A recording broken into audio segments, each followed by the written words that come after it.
কবুল করো। এই আল্লাহ, আমরা অপরাধী, আমরা নিজেদের উপর অসংখ্য জুলুম করেছি। সারা জীবন গুনাহ করতে করতে আমলনামা কালো হয়ে গেছে।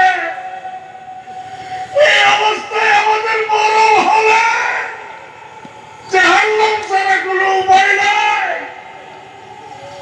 আমরা সকলে মিলে তওবা করতে এসেছি, খালিস্তানে পূর্বের জন্য লজ্জিত হয়ে আগামীতে আর না করার পুরোপুরি ইচ্ছা নিয়ে তোমার দরবারে ক্ষমা চাইতেছি আল্লাহ।